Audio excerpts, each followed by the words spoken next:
love for myself, only Allah do I worship and asking for help. Every day 5 times must I always pray. I am proud to be a Muslim now. Everyone say La ilaha. Assalamu alaikum wa rahmatullahi wa barakatuh. May Allah's peace, blessings and mercy be upon you. You know, coming close to the end. And usually, as we come close to a conclusion, people have mixed emotions, mixed feelings. In relationships, a lot of times people struggle to terminate relationships. In counseling terms, people have a problem with closure. Right?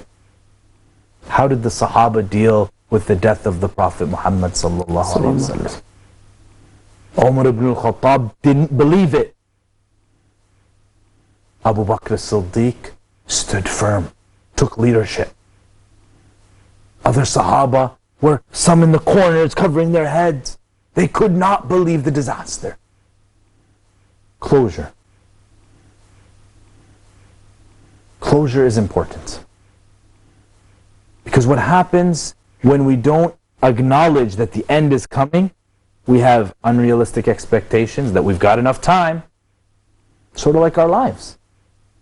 When you think you're going to live forever, oh, I got all the time in the world to fix my relationship with mom and dad, or to fix my relationship with my child, or when he's 7 years old, I'll start to teach him, or when she's 15, we'll talk about certain things. As time goes by, as we're sensitive to the passage of time, as we become more aware that something needs to change. But as time starts to decrease, as that resource called time starts to be limited, what starts to happen inside of us? We start to feel anxious. We start to get stressed out. And so today's episode, my dear brothers and sisters, is about relaxing. It's about relaxing. What do you do to relax? The Prophet Muhammad ﷺ said that coolness of my eye is in prayer. That was the best relaxation strategy for the Prophet Muhammad ﷺ, to be in prayer. Does it work for you? What place would you love to be in that you don't want to leave? Think back to a time where you were engaging in an activity you did not want it to end. Something that you could perhaps do for hours and hours and hours, and you don't want it to stop. Chances are you have something called khushu' in that activity. You're fully, deeply concentrated, immersed within it, hypnotized, if you will.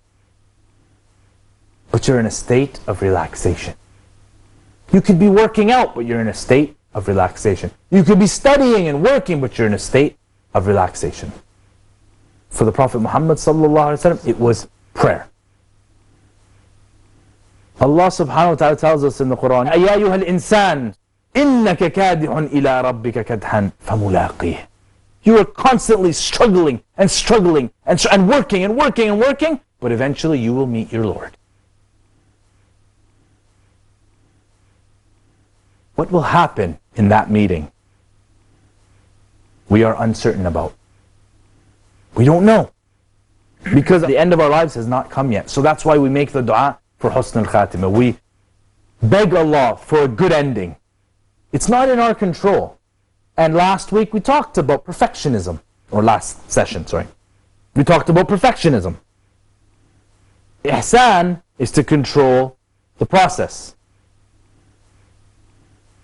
Negative perfectionism is when you think you can try to control the outcome. And watch what happens. When we're uncertain about something, it leads to anxiety. Right? Think about it. If all of a sudden lights went off, loud noises, you don't know what's happening, what's going to happen? Your anxiety increases. So when you're uncertain about something, it leads to anxiety.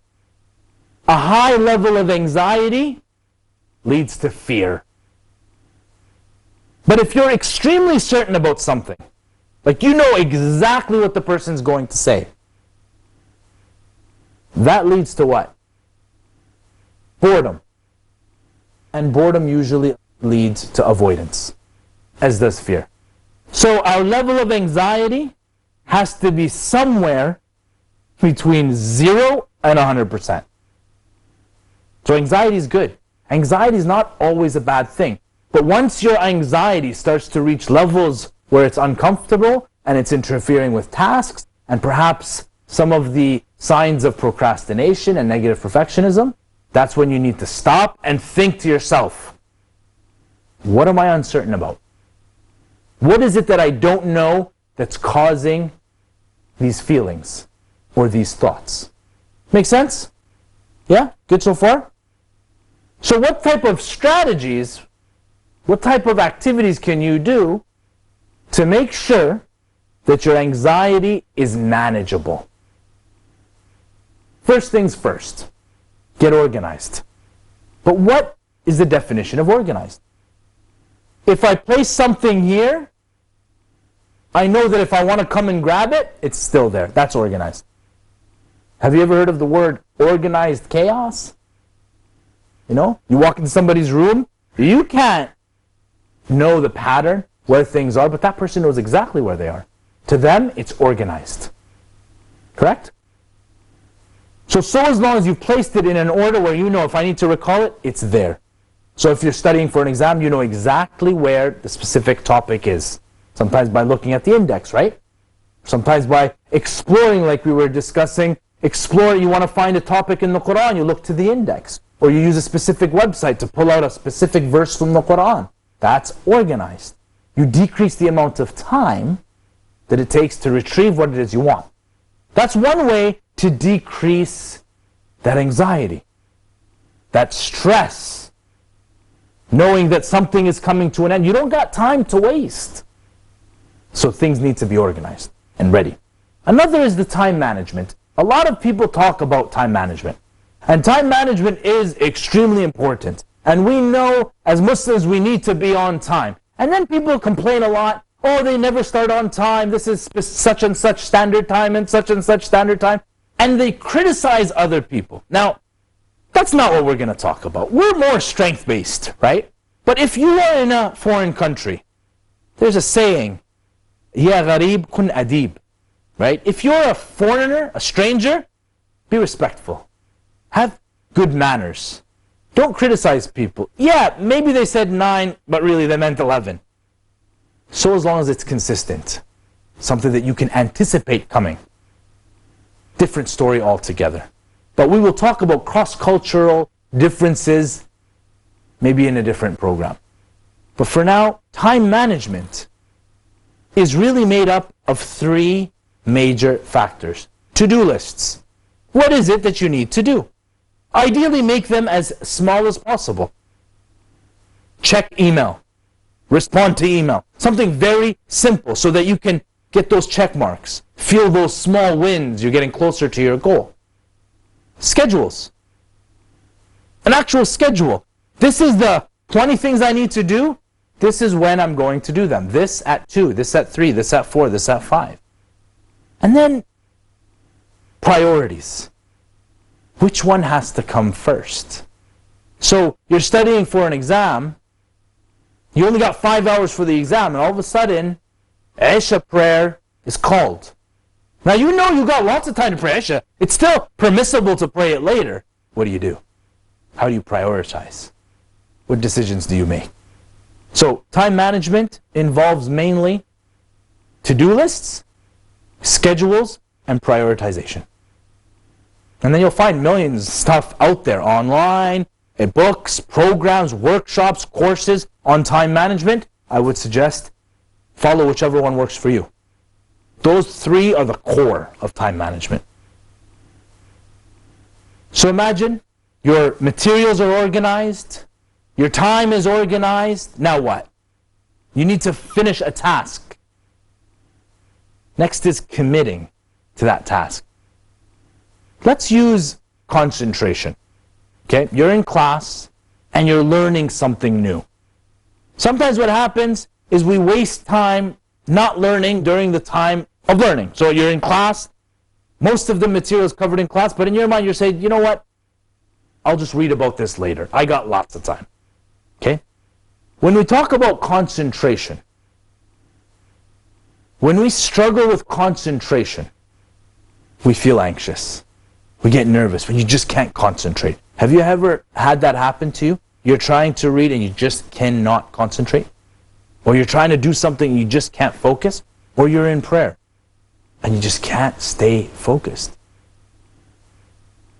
That causes some stress. I've read somewhere that the average person speaks about 120 words per minute. Okay? But the average person can comprehend how many words a minute? What do you think? 60? 120? The average person can comprehend half of what you're saying. Does that make sense? Yeah. Yeah, okay. Or does the average person comprehend all of what you're saying? No? Okay. You know what the answer is? You know, one barrier to concentration is wandering thoughts. I'll give you an example. You're still thinking about what the answer is, aren't you? Right? You're wondering. You're not concentrating on what I'm saying. You're just saying, well, what is the answer? The answer is 4 times the amount a person can speak. What I'm speaking, you can concentrate on everything that I'm saying, plus more. So what's happening with the other parts of the brain? That's wandering thoughts. Wandering, you're thinking about something else. Another form of barriers to concentration are interruptions. People that interrupt, noises and stuff. Mental fatigue is a third. Your brain just gets so tired. You need to take a break. And another is psychological cues. So if you're studying on your bed and you start getting tired, chances are the cues around your bed say sleep. So be careful where you're studying, where you're conducting the task. When we come back from the break, we're going to talk about tips and strategies to overcome anxiety and to overcome stress. Assalamu alaikum wa rahmatullahi wa barakatuh. La ilaha illallah Muhammadur Rasulullah. Assalamu alaikum wa rahmatullahi wa barakatuh. May Allah's peace, blessings, and mercy be upon you. So we're talking about stress and anxiety. They're very closely related. Sometimes we have barriers to concentration. When we can't concentrate, we get stressed. I want you to think about your role as a helper. Overcoming a difficulty or a struggle for somebody allows them to be less anxious and allows them to connect to their goals a little better. Now, when it comes to concentration, whether it's in prayer, in a specific task, studying, working, whatever it is, there are so many barriers to concentration. When you lose something, when you have a calamity in your life, ask yourself what it would feel like for somebody to come and alleviate that difficulty from you. Take away that pain, just even for a moment. You'll start to understand how other people are feeling. But more importantly, you'll know that Allah subhanahu wa ta'ala is watching. And Allah subhanahu wa ta'ala will reward it. So as a Muslim, our identity, one of our core values is to help others. But how? How do you help others concentrate?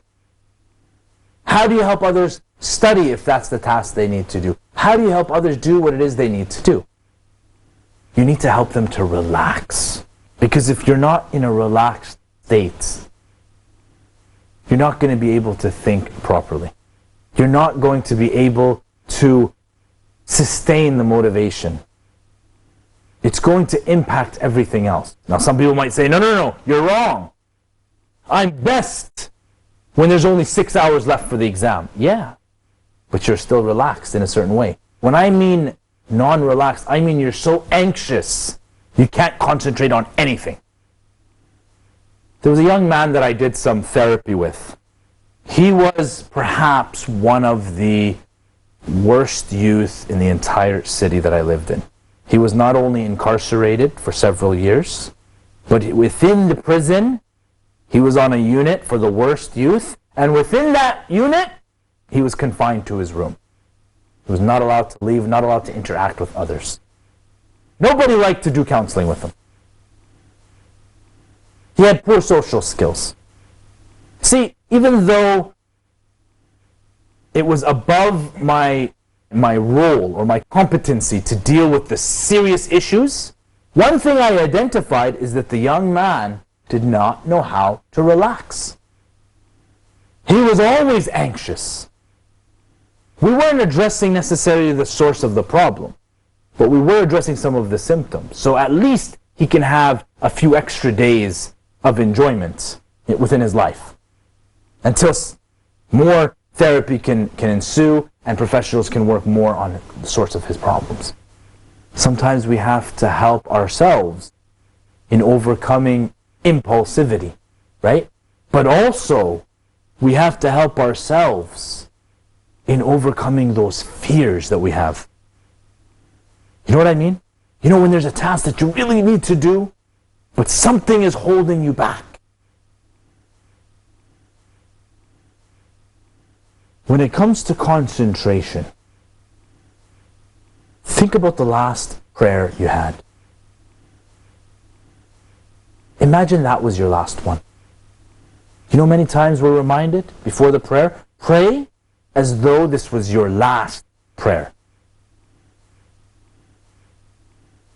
If the last prayer you prayed was the last prayer you made, would you be content? Would you be happy with that being your last prayer? If the answer is no, ask yourself, why not? I should have concentrated more. Why didn't you concentrate more? Now you start understanding your own barriers. So, my suggestion to you today is next prayer, pray as though it was your last prayer. And then hopefully that prayer can be perfect. You can do it with ihsan, everything necessary. You're organized, motivated to do it. You're committed. You've learned how to pray and properly. And you're relaxed. Clear, right? MOCLR, just to remember. Be motivated, organized, committed with concentration, learning and relaxation. You're relaxed. Hopefully that will be the best prayer you've ever made. Then you can remind yourself, pray like I just did. So pray as though it was your last prayer or your last prayer.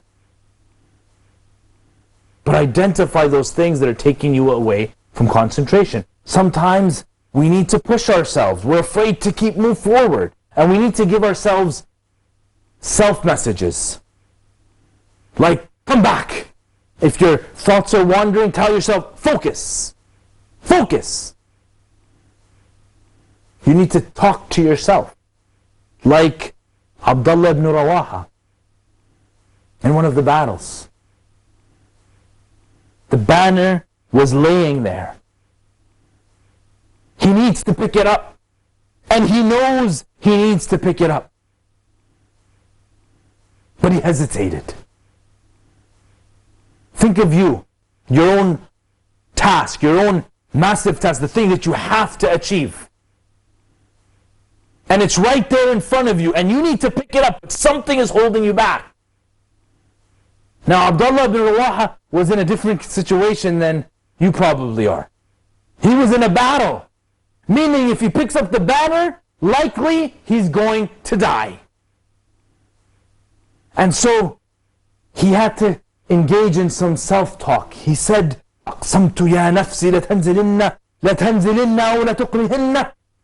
I swear you're going to do it.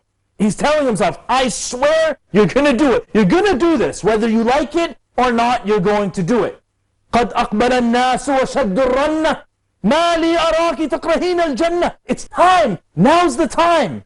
People move forward before you. Why are you not doing it? Don't you want success? Imagine how much he's saying to himself. And we can identify, we can pull out just one of these things to tell ourselves. But there's a back and forth movement. Then he says, if you do what they did, he's talking about the others. If you move forward and do what they did, you will be doing the right thing. وَمَا تَمَنَّيْتِ فَقَدْ أُعْطِيتِ. And what you're dreaming of, your life purpose, what you want in your life, is right there. Maybe a few moments of self-talk is all it takes for us to really push ourselves forward. Maybe that's all it takes.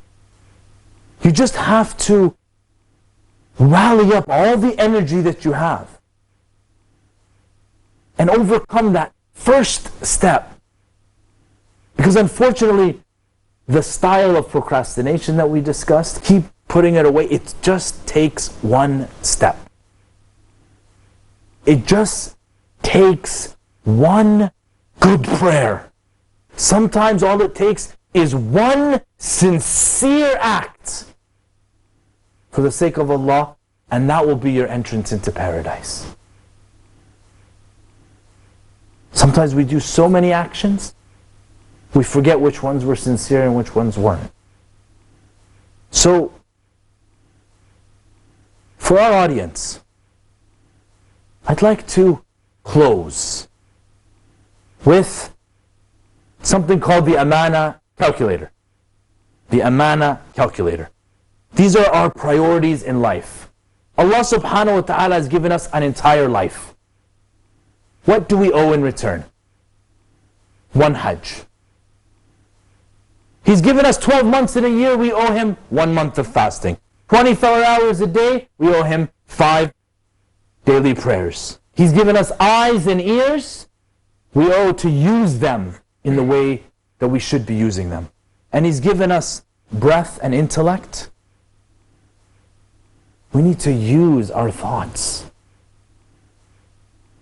We need to use our existence to submit to Allah. That is what it means to be a Muslim. But you know what?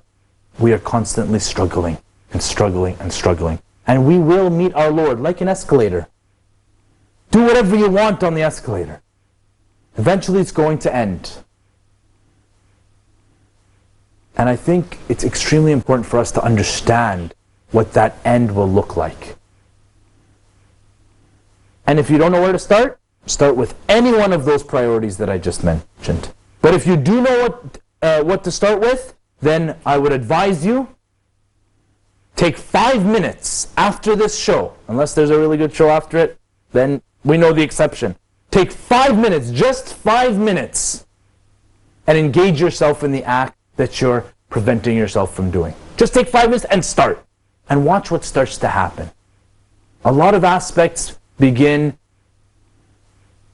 to show themselves. You'll start to realize that all you needed to do was just start. So ask Allah subhanahu wa ta'ala to make our first and last steps the best ones. Assalamu alaikum wa rahmatullahi wa barakatuh. I only love for my brother what I love for myself. Only Allah do I worship and ask Him for help. Every day 5 times must I always pray. I am proud to be a Muslim now. Everyone say La ilaha illallah Muhammadur Rasulullah. La